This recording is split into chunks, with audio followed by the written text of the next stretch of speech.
The primary purpose of Uniquely Human, the podcast, is to educate and inform. The views expressed during all episodes are solely those of the individuals involved and do not constitute educational or medical advice. Listeners should consult with professionals familiar with each individual or family for specific guidance. Uniquely Human, the podcast, is produced by Elevated Studio. Music is graciously provided by Matt Savage of Savage Records.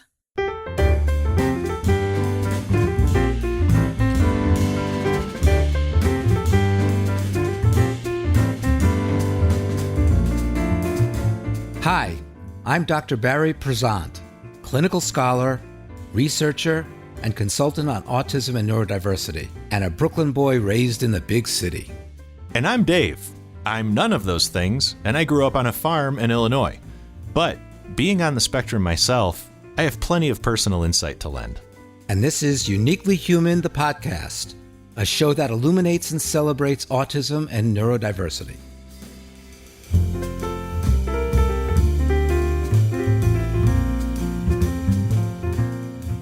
Well, today we have a very special guest on Uniquely Human, the podcast. And our special guest is Rosemarie Daly. So, Rosemarie, welcome. Thank you, Barry.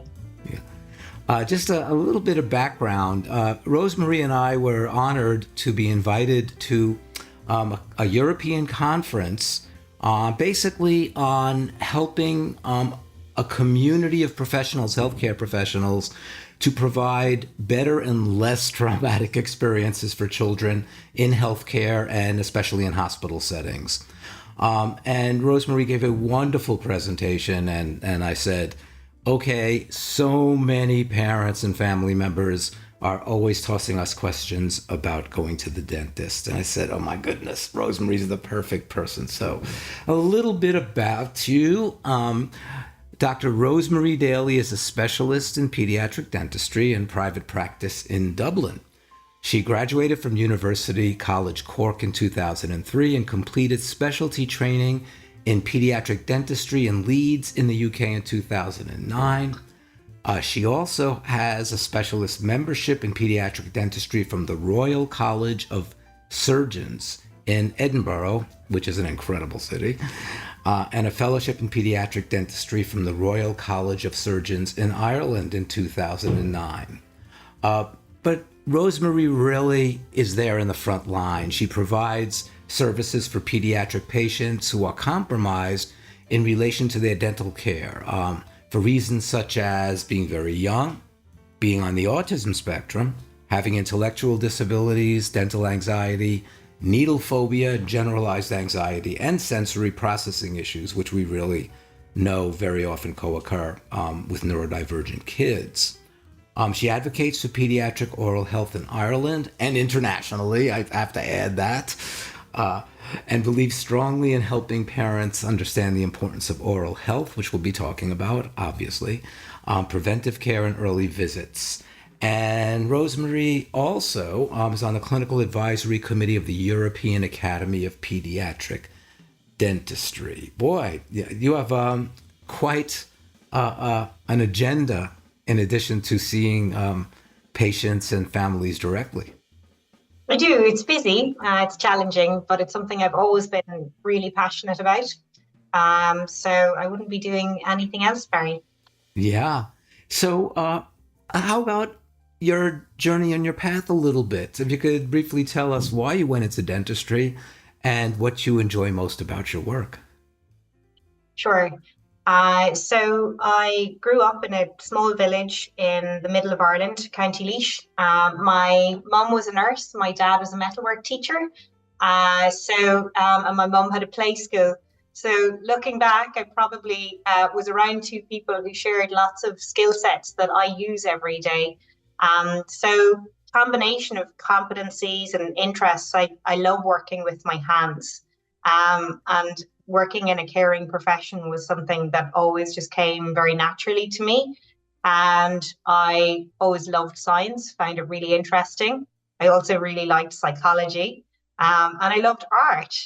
And I found business really stimulating. So all of those things came together, and I suppose I get to use all of those things that I found really interesting and had aptitudes and interests in, aptitudes for and interests in. I get to use those all the time in having a pediatric dental practice. So I guess that's probably what brought me there. You know, in addition to the science motivation, I must say, especially in getting to chat with you and seeing your presentation at the conference, you're just so naturally child and family centered, which is wonderful. Absolutely thank wonderful. you. Yeah. So I think very often the general public is a bit ignorant about the importance of dental and oral health services. And it's not just about having nice teeth to look at. We're talking about affecting so many aspects of both physical health and mental health. So if you could tell us a little bit about that. So I'm going to come at that question from the back end.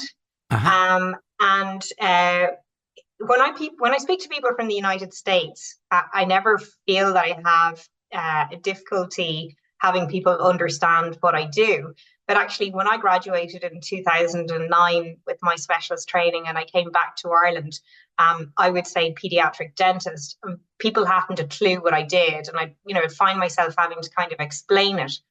So the way I'm going to come at this question for you, Barry, is to explain that if you're a parent and you have a child who is young and has developed severe dental problems, is having pain, is possibly, on the spectrum or has sensory processing issues or is very anxious around medical appointments, and or have experienced that taking them to your family dentist is not resulting in a good outcome, or that you think that it's going to be difficult to have them seen in that environment, then you start scratching your head thinking, oh, wow, okay, I need a different solution.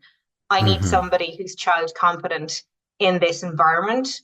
And so it's often really only when families, I think, are having to address those type of challenges that it becomes apparent that they need somebody with a very specialized skill set. It's more than just being warm and fuzzy. Like, lots of people like children, and that's lovely. But having that skill set that makes you child competent takes it to quite another level.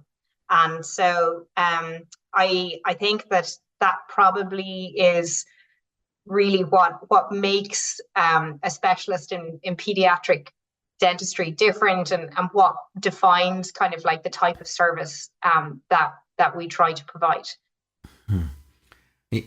Such an important point. I often say, even with therapists or teachers in schools, having good intentions and being a nice person is not enough.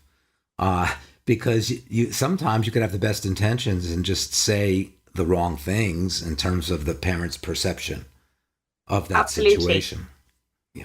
Yeah, and I think sometimes for pediatric dentists, there's that perception that we're maybe not as serious as other specialties, just because sometimes, personality-wise, we'll come across in almost quite a disarming way.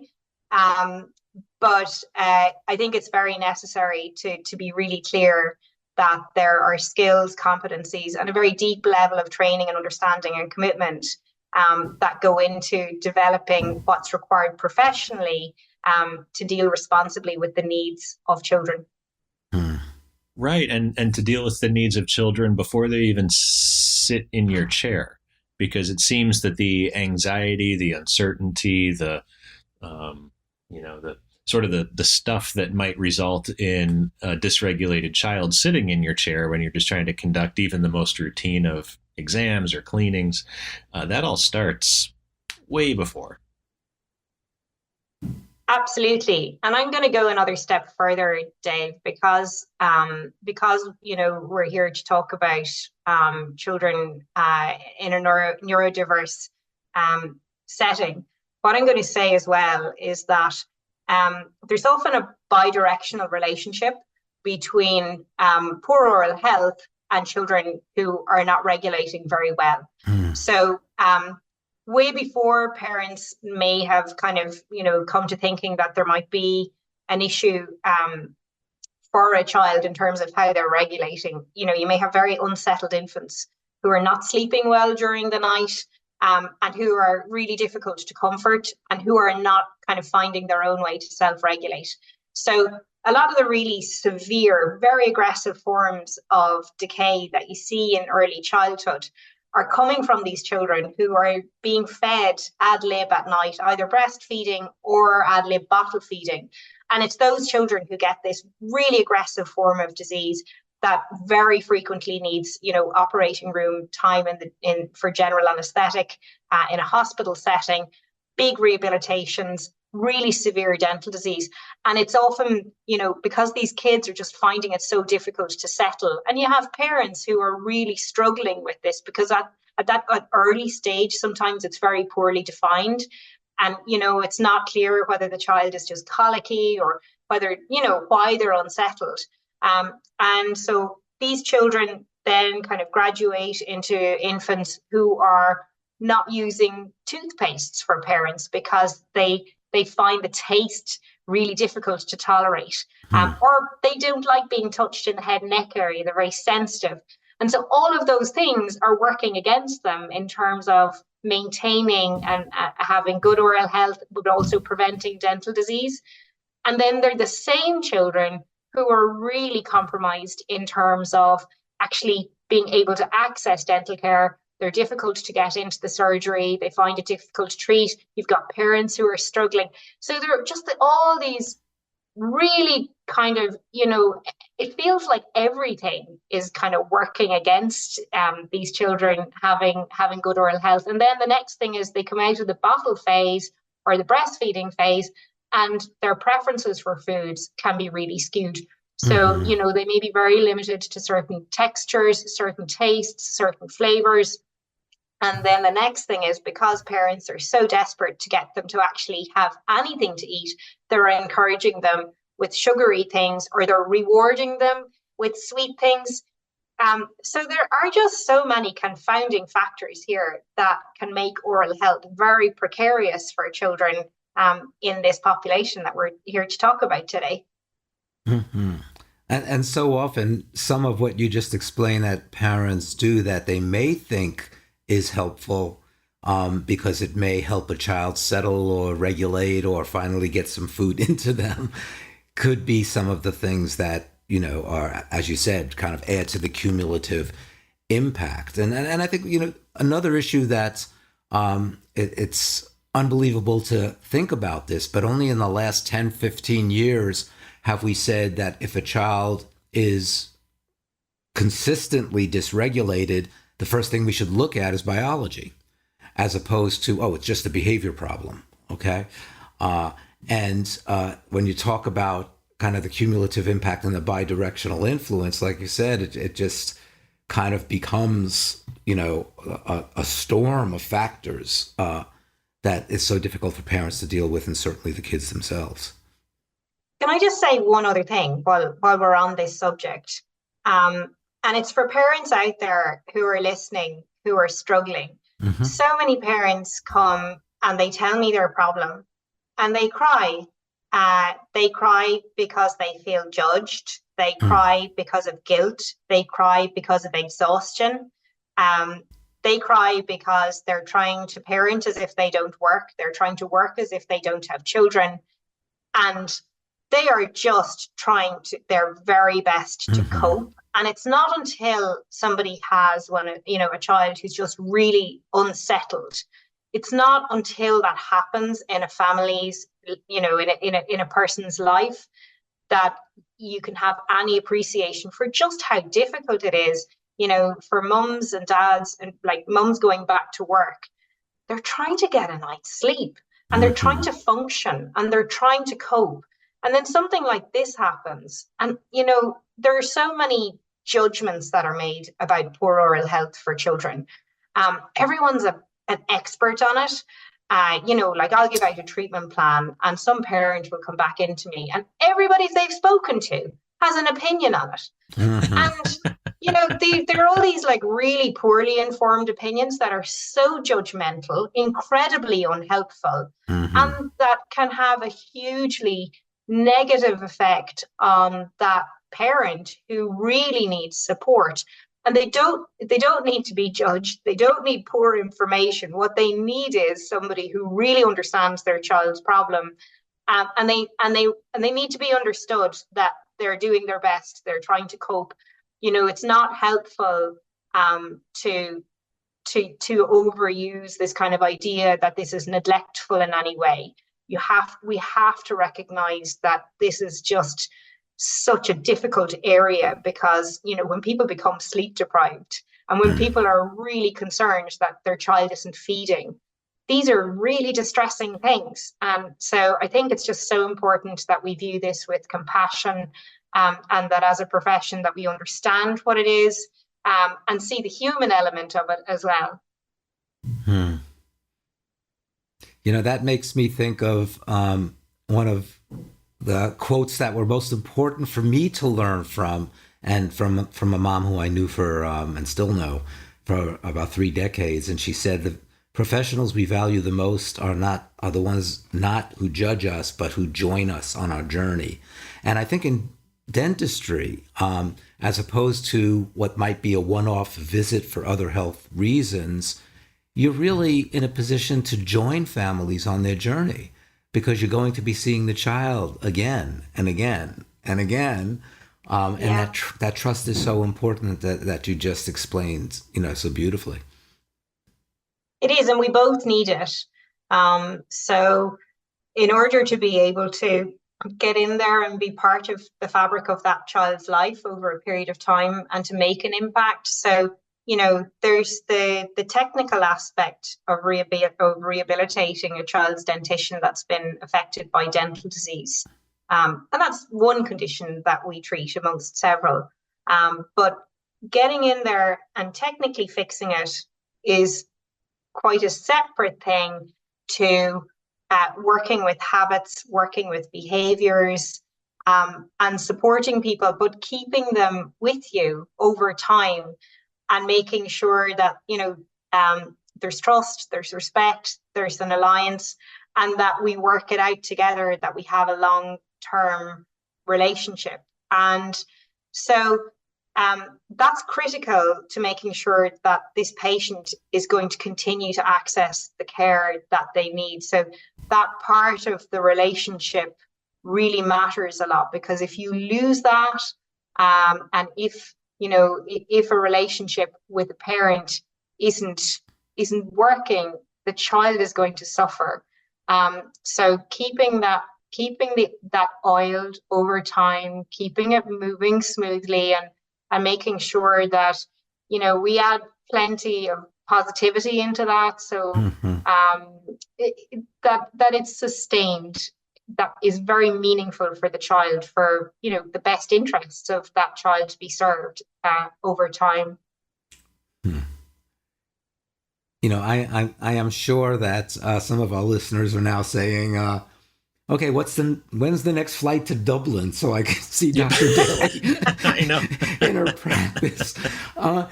So why don't you kind of take us through the journey that a family may begin in terms of how do we put into practice not only the technical aspects of dentistry, but so much of what you just have spoken about, developing that trust. What are some of the things that you've built into your practice that maybe parents can think about? Well, does that happen with us, or how can we ask for that to happen? Or yes, it is happening and we feel good about that. What do you actually do in getting started? Okay. So on a broader level, there's advocacy. And I think as a specialty, we advocate very strongly for the importance of early dental visits and the establishment of a dental home, so as that we can institute preventive care and anticipatory guidance, so that decay doesn't happen. in an ideal world, and that we do all of we kind of do a Carey's risk assessment, decay risk assessment, and that we're preempting things that might happen, and we're putting supports and information, education in place. We're picking things up early, and we're really mitigating any of these things that might go wrong or might go badly. So that's in an ideal world. And then there's the real world, which is the phone on my front desk at the office. And that's where the most important thing starts. So, for lots of service providers, you might be a speech and language therapist, you might be, a physician, a pediatrician. The phone is very important. And yes, I know that like people book things online now, but for the type of service that I provide, the phone still is like key to that connection. So parents will make that phone call, and the voice at the other end of the phone will frequently be a parent who needs something. They may have a child who is in pain. They may have an infection. They may have been to another dentist or several other dentists, and may not have been able to access care for their child, or they may have had an injury. Or you also have parents as well who are still worried and frightened because of an experience that they had in childhood themselves, and they are looking for something different. They are saying, we do not want to experience what happened to us as children when we went to the dentist, and we're looking for something really different. You'll have the parents of a child with autism where they're saying, look, we really know there's something wrong with our child. They can't verbalize it, but we're certain it's something going on in their mouth. They're not eating, they're not sleeping, they're really off form, but we just can't get them into a dental chair. And we're really we're at our wit's end. So this is the type of phone call that comes to my practice. This is just like a really routine thing for us. My nurses and my reception staff are just so incredibly important. And they are people who I value so much. I can't tell you how important these people are, because they are key to starting the journey in a positive way. So it's so important that they are really well trained to understand how to take that call, how to acknowledge the problems that these parents are coming to us with, how to help to alleviate the anxiety and the worry that they have, and also to reassure them that they have come to the right place. So that takes training. It takes reflection of how things are going, and we update how they're managing those things, and that's always a work in progress, because we are always trying to do that better, and always trying to refine how we do it, so is that that kind of customer service side of what we do is as good as we can make it. So that's where the journey starts. You're in the right place. We see children with these kind of problems all the time. So can we tell you what happens on the first visit? We'd love to tell you what happens. So whoever is answering the phone will explain that we need to do an assessment. Oftentimes there's pressure on us to, parents will say, we want a tooth extracted the first time you meet our child. And so, taking the time to explain that we need to do a thorough assessment, that we need to learn about your child. We need to find out, all about them. We need to understand what their dental problem is, but we need to learn where their coping strategies are at the moment. And then we need to make a detailed plan that's comprehensive, that has short, medium, and long-term goals in mind. And And that then we fulfill the requirements of informed consent, because we send you that in writing. We make sure that you've got all the information that you need about it. So this is what the plan is for when you come to see us. We make an appointment and we send them a welcome pack. And the welcome pack will help the parents to prepare the child for that visit. Mm-hmm. So what kind of things to discuss with the child before coming in, what to say to them, and also what not to say to them.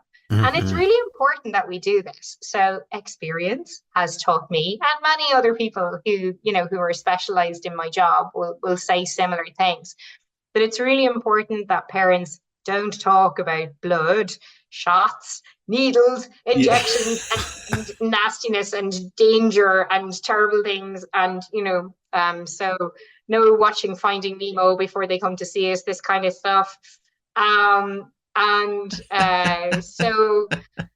Dave, you're laughing. I'm laughing so hard because I'll tell you, my daughter, Emily, she's 18 now, but several years ago, maybe her freshman year in high school or something, she had something going on with, a couple things. She had chipped her tooth and it was sharp. It was going to take a couple weeks to get into a dentist just on a short notice. Because I don't know what it's like elsewhere in the world where people actually have quality health care. But here in the United States, you get to wait up to 6 or 8 months before you get in to see anybody that you need to see. So with Emily, 2 things that I'm laughing about. One is I'm remembering that she's always been a very determined child, just like me. She gets it from somebody and she gets it from me, right? But she's always been super determined. And this sharpness from her chipped tooth was really bothering her because her tongue, it kept catching her tongue and everything.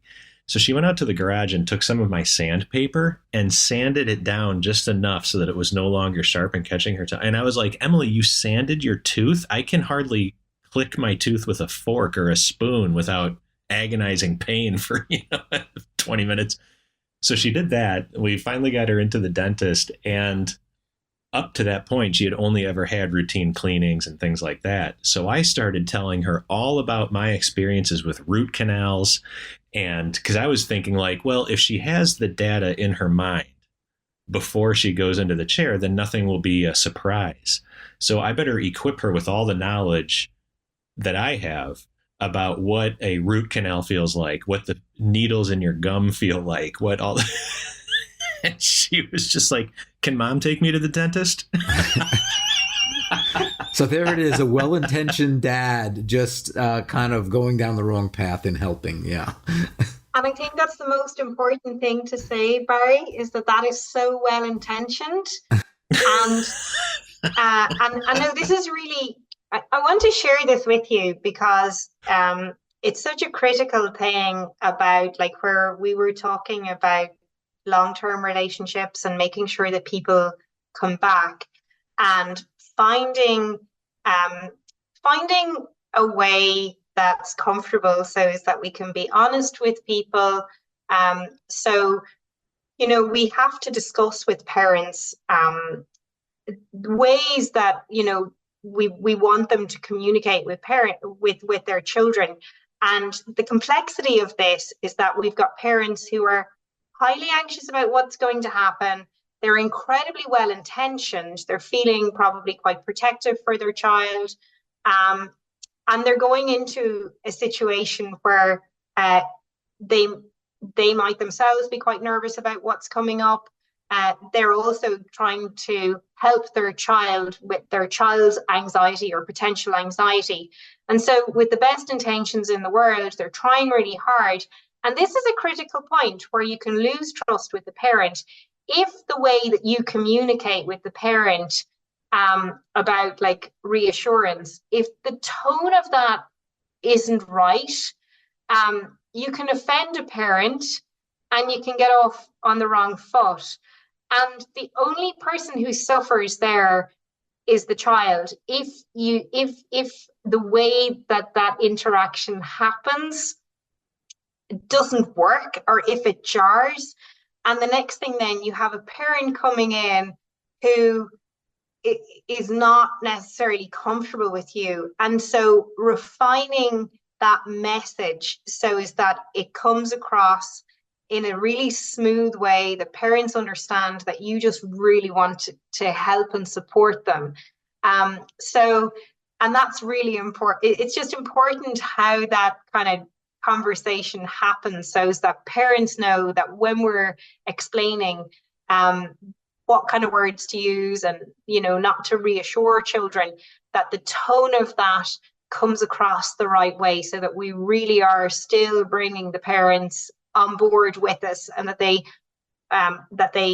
really appreciate that we're coming from a place where we only want to serve the best interests of the child. And so communicating that in a smooth way, it actually takes skill, and it takes a particular way to kind of get people to think the way that we need them to, so as that we can have a really positive working relationship.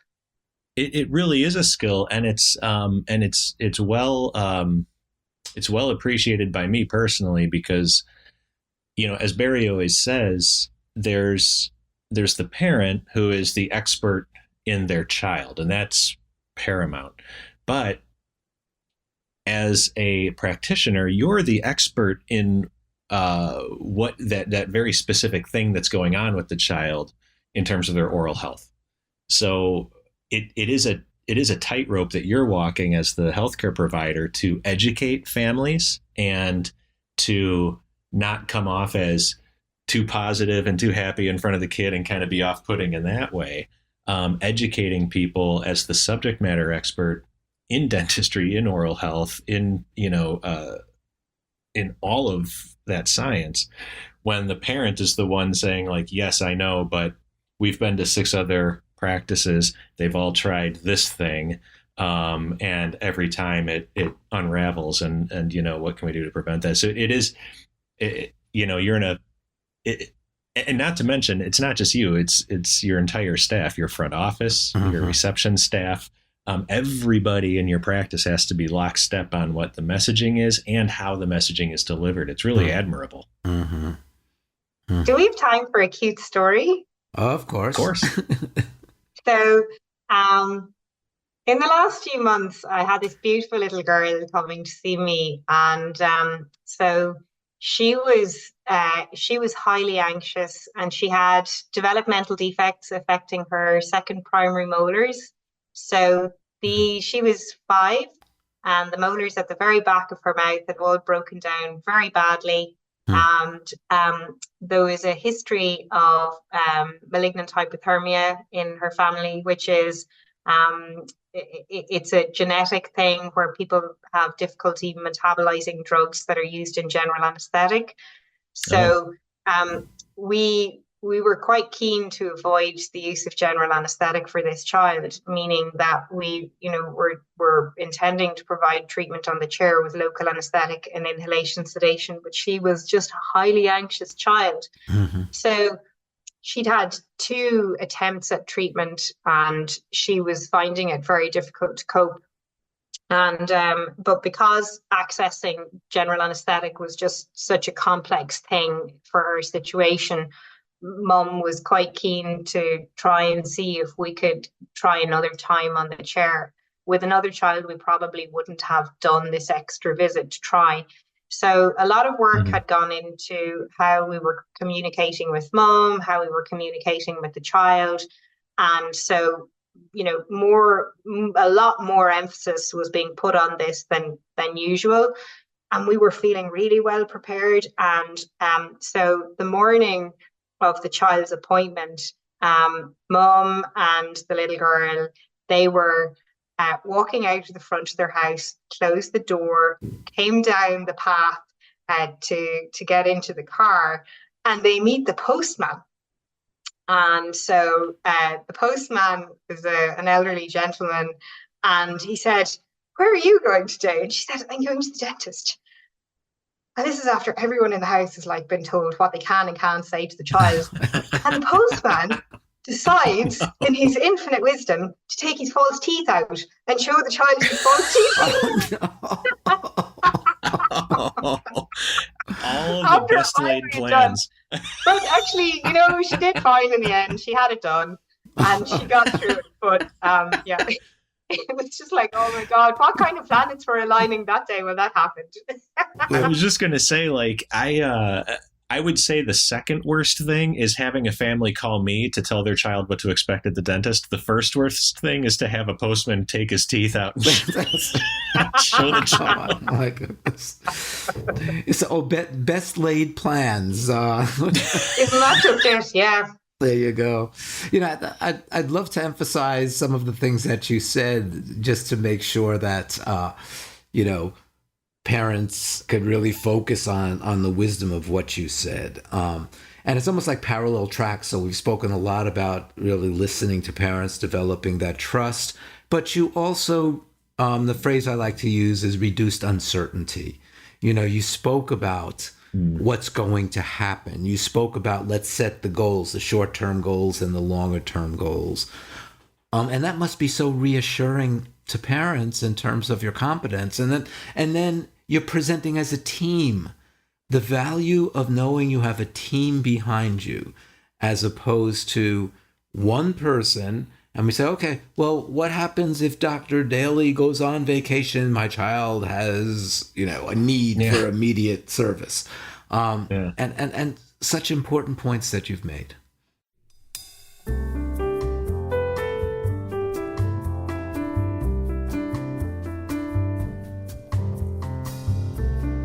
We'd like to take a moment to thank you for listening to Uniquely Human, the podcast.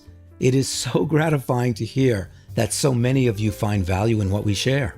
It is gratifying, and it's so much fun making this show together, Barry. Mm-hmm. Being able to meet with you every week and all the guests and listener support that we've received, it's such a joy to make this show. And of course, we are commercial free, but Barry and I would invite you to support this show in a number of different ways. That could be buying our books or even inviting us to speak live or virtually to your organization or to your community. Mm-hmm. To learn more about all of this, you can, of course, go to our websites, barrypresent.com or davidjfinch.com, to learn more about our speaking topics and how to work with us and all of the consultative services that we provide. And we also want to know how we're doing. We are in a constant quality improvement mode here. Yes. So please make sure to leave comments and ratings, suggestions on social media. Contact us directly on the links on our website and recommend Uniquely Human, the podcast, to those in your lives. In conclusion, we are so grateful to you, our Uniquely Human community, for your support and loyalty, and we'll be keeping at it. Yes, thank you all so much. Now back to the show.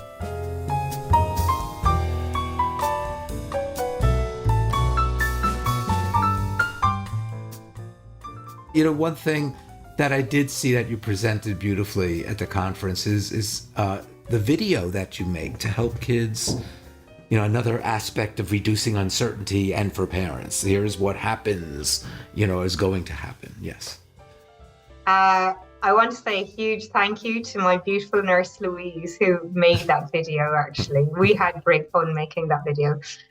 So it's just a storyline with a little lion called Leo, and the video describes this little lion coming to the practice, and he comes in, he's greeted at reception, he meets my lovely nurse, we take him around around the practice, comes down the corridor, sees what the room will look like, sees all of us in our uniforms. We have kind of child print, nice, friendly, colorful uniforms, and a surgery that has toys there, and what it looks like when you're getting your teeth counted. We often sing for children. It's kind of more melodic counting for children when we're doing that, so is that they're knowing what to anticipate, and if you think about what most people get worried about, it's the fear of the unknown. So most of what I'm communicating verbally, what takes up the most space in that in that interaction is me explaining what I'm doing all of the time. So I always try to explain that trust is something that we build when we see, we become accustomed to a familiar pattern, and we see that that person says one thing and then they do what they said they're going to do. And they don't just do that once, they keep on doing that. And so we see a consistent pattern of behavior. And eventually our nervous systems kind of, sort of see that's safe. I kind of know what to expect there. And when we can take that unpredictability out of that for people as much as possible, that's where we start to lay down that type of trust. And so explaining what's going to happen, and this infiltrates into just about all of the things that I do. It's telling the parents what's going to happen. It's showing the child in advance of the visit what it's going to look like, what's going to happen. The parents then are told what's going to happen. But actually then when it trickles down into the actual procedure itself, and I'm going to just take the example of giving a local anesthetic injection, because that's ultimately what most people tend to focus in on about their dental visit. So say, for instance, giving local anesthetic for a child, I tell them everything that's going to happen, but I use very specific words. So I suppose there's an amount of neurolinguistic programming that's going into this, where I'm using child-friendly words they have nice associations. I'm matching every single thing I'm going to do with exactly what's going to happen. And so say, for instance, I'm going to say, we're going to put your tooth to sleep. And this is what's going to happen. You're going to taste something like toothpaste when I put jelly on your gum. And we're going to leave that there for a minute. And then you're going to feel me rubbing on your gum. Now, meanwhile, there's a little bit of distraction and desensitization happening, because I'm saying, can you feel me rubbing? And then, can you feel that getting fat and fuzzy? Can you show me where that is? So I'm telling them everything that's going to happen and as I do it. And so that's part of just that pattern of them understanding that there's nothing I do that I don't describe in advance. And so that over time, they will not expect surprises. And that everybody just hopefully falls into this sense of kind of going, oh, I'm pretty used to just kind of understanding what's going to happen all of the time, because I'm accustomed now to being told that things are, what's coming next. And that's the pattern of what happens all of the time. There's another technique, just the tell, show, do technique. And so everything that might be potentially new, it might be the suction, it might be, the handpiece, the sounds. And so we pick it up, we make the noise with it, maybe do it on the finger gently first, do it on my finger, do it on their finger, using positive reinforcement all the time. So very specific, detailed praise that's contingent. So, when you see behaviors that you need and that you like, you're reinforcing them immediately when you see them, but you're also being very specific about what you like. And that combination of positive reinforcement for behavior shaping, as well as describing what you do, is how you move through sometimes some very complex procedures that you need to introduce for children, and ultimately, deliver high quality, very technical procedures in small, young, or very anxious individuals. And that's how the process kind of happens. Yeah, this is, it's so brilliant. Sorry, Barry. I was just going to say, it's so brilliant because the, as helpful as like a video preview or something like that always is, walking down the hallway, seeing the room, and that, super helpful, but it's also exists kind of in abstraction. And what you're describing is they're in the chair, and what you say is going to happen happens immediately, and they're kind of going on that journey with you, even if there's a little bit of trepidation and a little bit of skepticism from them. It's got to be very challenging too when you're going on this journey, everything's going fine, and you're 18 minutes into whatever the procedure happens to be, and there is a machine that makes a sound that they really don't like, or like in my case, my daughter's case, they start to get the sense that they're going to gag, and their whole body just says like, I need to get out of here immediately, over something as small as a gag. Right. So it's also tricky because you need to be able to adjust in real time to, like Barry just said, the best laid plans. Can you feel this getting fuzzy? Yes. Like, is it fun? Yes. Whatever. Okay, cool. So now I'm just going to start scratching away at this little piece on your tooth. And that's when they lose it. And that's the part where I grew up, and I think a lot of the people listening to this podcast grew up in generations where there wasn't a lot of positive reinforcement. It was just mom and dad and the dentist all agree that they need to be brutalizing my teeth right now. So I just need to lie here and take it and stare into this bright light. And I don't get a say in any of this. And it's interesting that you're able to make these like real-time adjustments in the middle of these different procedures, and still navigate your way through and get done what you need to get done. Because the difference between myself and a truly dysregulated child sitting in your chair is that I was never so dysregulated, so to speak, that my fear brain was more in control than my, want to behave for other people brain. And so I didn't cause much problem, but I know that there are kiddos there whose brains kind of take over, and it's off to the races. Can I talk to you? Because that happens and we have to deal with that. Yes. Yeah. So sometimes stuff escalates, and, so you can see this kind of stuff kicking off. And what you're noticing is that there might be a little bit more movement in the hands and the legs. You might see kind of, facial expression starting to change. There might be a tear, or, there might be noises, bearing in mind that, that the child's mouth might be open. You might have a rubber dam on, which is a little isolation technique. And sometimes we use what's called a tooth chair, which is just a little mouth prop to make sure that the child's mouth is supported while it's open. And so, you're starting to see things maybe looking not as comfortable for the child, and there's something maybe not quite right. And so there are a number of things that need to happen there. I'm going to start with the fact that parent has been primed about how, in advance of anything ever kicking off, that parent is primed. And we've already had a discussion about passive parental presence, so that the parent doesn't jump in and helicopter when they see that happening. So my staff are trained, and I'm very kind of, alert and aware to it, that this is something that we need to have had a discussion about in advance, so that the parent knows how to contain their own reaction to the child at this stage.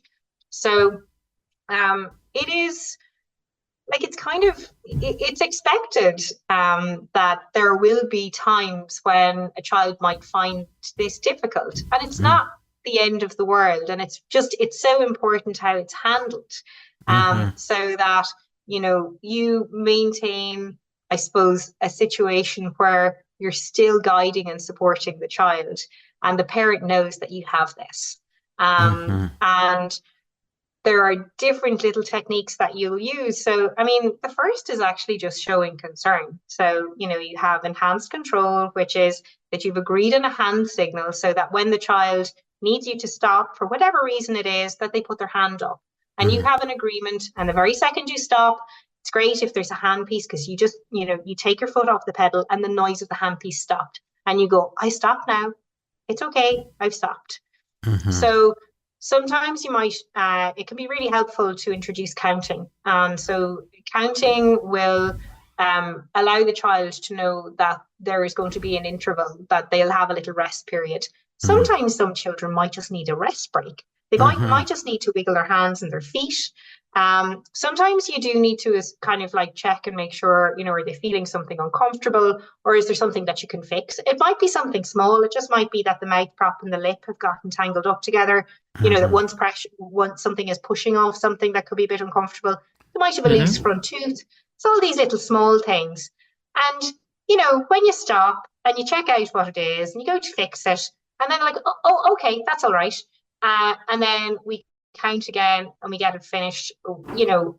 So, and then the other important thing as well is at the end that, you know, there's a recognition that you did really well, even if they did get upset or distressed during treatment. And I think this is a really huge thing.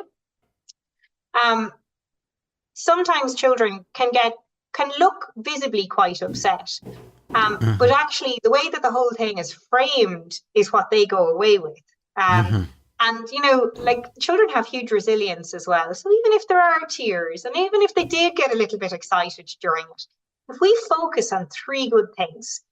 So even if we actually stopped the treatment, and that doesn't happen that often, but if we had to stop and we have to say, no, we're not going any further here. But how do we debrief after a situation like that?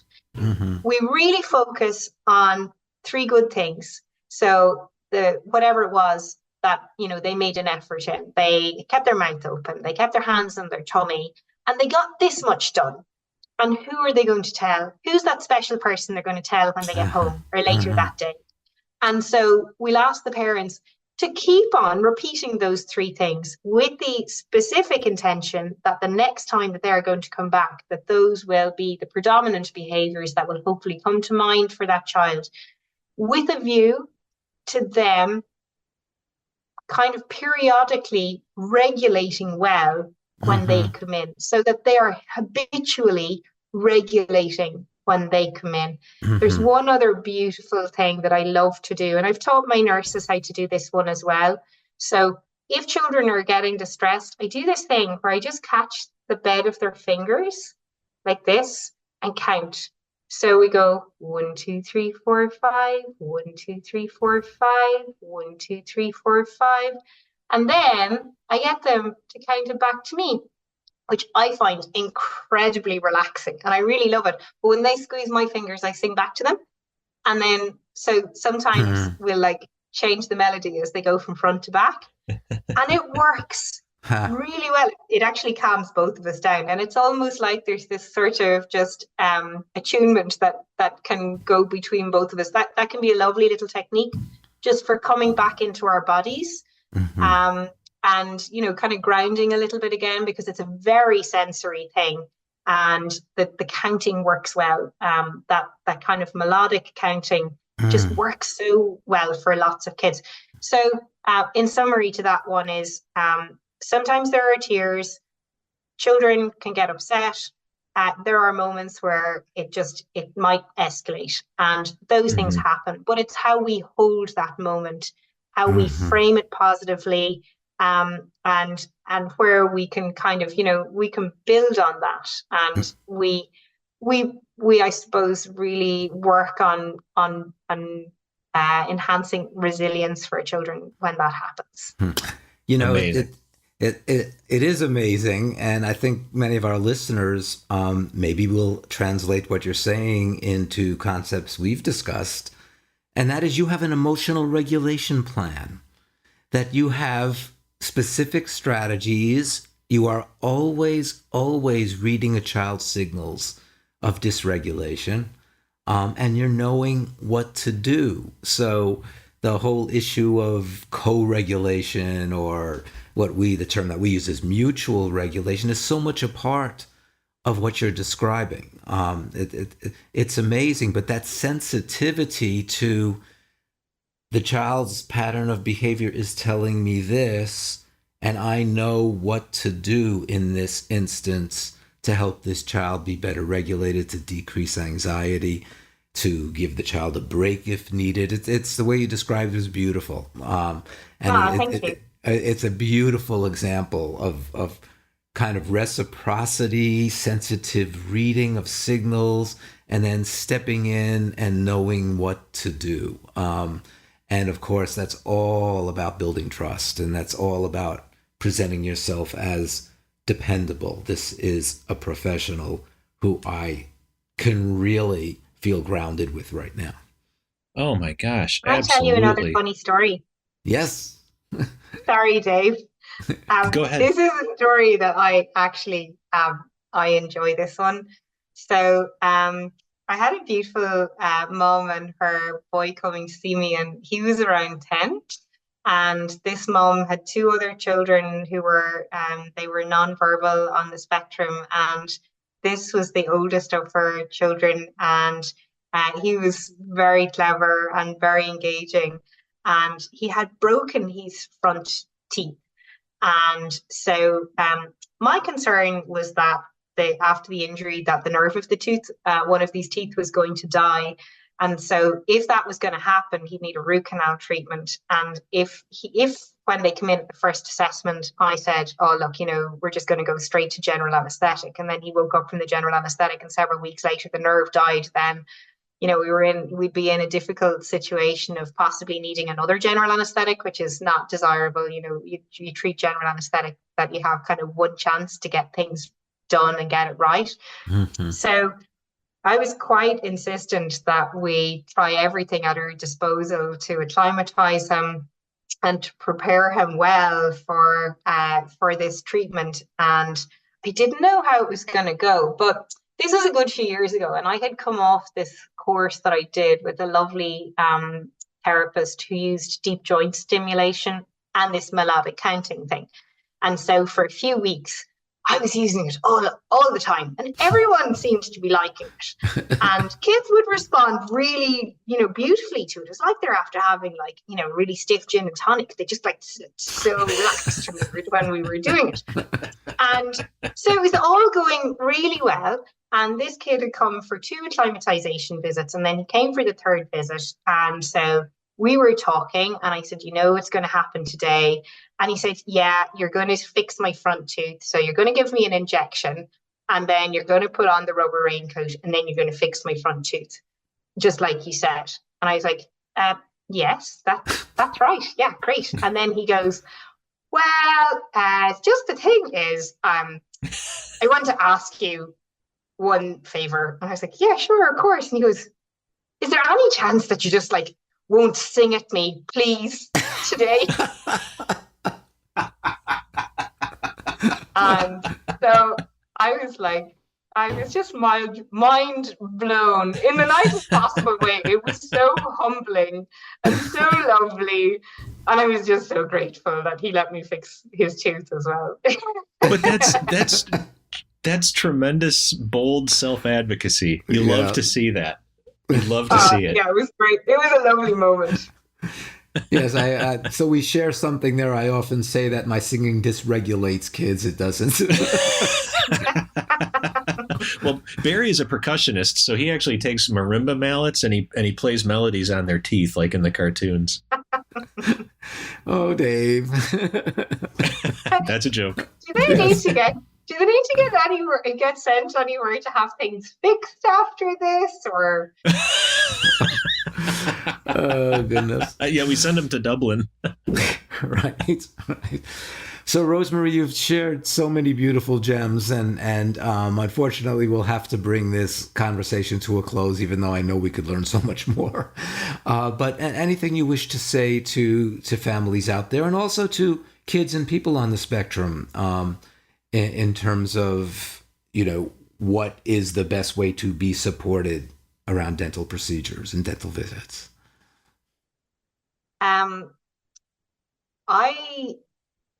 I believe that child competency for professionals in the charge of children is incredibly important. And I think in the United States, in comparison actually with Ireland and even Europe, has an extremely high proportion of very well-trained pediatric dental specialists.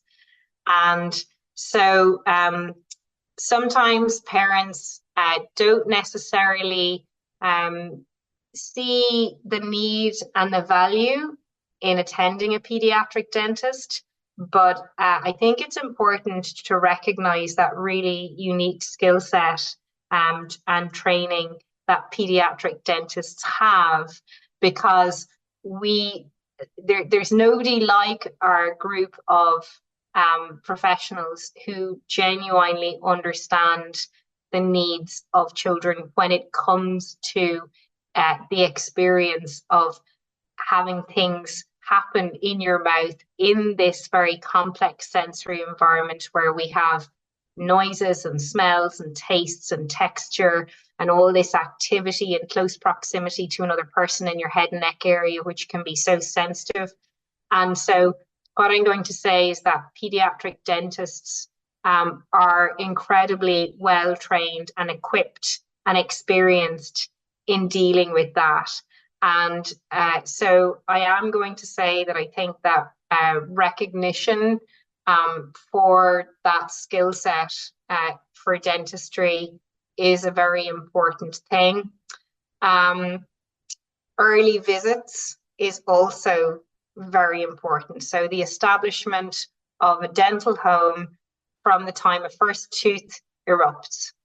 So first tooth, first visit is always a consistent message that, you know, we really need to advocate for all the time, and that's a message that we need to share with family, with friends, and amongst healthcare providers as well, so that message is always consistent, so that the right anticipatory guidance happens, that people have the right advice, and that we're preventing all of this.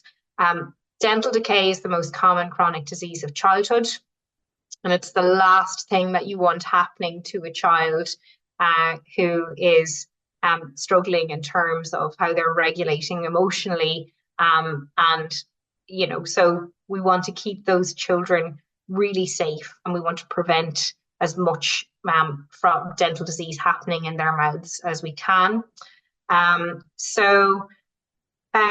Yeah, I mean, there are two huge things that we see a child competent professional and start visits early.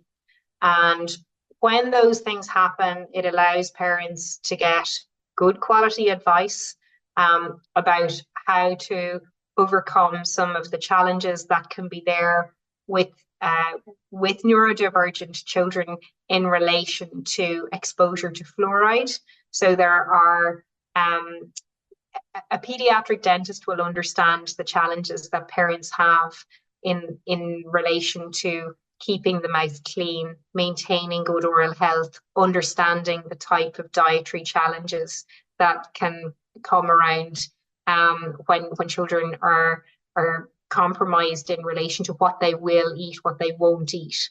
And then access to the appropriate facilities as well. So, you know, access to the operating room and general anaesthetic facilities when children do need to be rehabilitated, so that they're kind of like on that appropriate referral pathway if they develop disease, and that so their needs can be catered for in an appropriate and a safe, controlled way if they need to have treatment. So I think those would be kind of the main things I would probably like to leave with you. But the last thing I'm going to say is just how rich my professional life is for the neurodivergent children who come to see me. They're beautiful parents who I admire so much, whose grace just inspires me every day, who have patience and tolerance, who show so much love in what they do for their children. I find that very inspiring. And for those children who can bring so much colour into our working lives and give us a dimension of understanding for this life that is rich, that's beautiful, that's deep, and that I would think that my working life without being around these families would just not be wouldn't be as fulfilling as it is if I didn't have those people in my life. Oh my gosh. Rosemary, listen, I was Googling this while we were talking. We have 135,333 dental practices in the United States, and I want every one of them to know that they are officially on notice that if they don't start doing their practices exactly the way that you just outlined, they're going to be getting a phone call from me personally. Oh, thank you. and all I could think of is how lucky, how fortunate those families and those children are who come to see you and your team and your practice. What else could be said? You said it so beautifully. Oh, well, thank you. And I love my team to hear that, because I couldn't do any of the special work that I do without them. I would be nothing without the people who work with me. So thank you to them. Thank you to you. Yes, thank you so much. And thank you. Good continued luck and applying your wisdom with your families in your practice. And thank you for agreeing to join us. I knew it would be special, and it was so far beyond special having you on. Thanks. Oh, it's my huge pleasure, and thank you. Have a lovely evening. Thank you. Bye. Bye. Bye.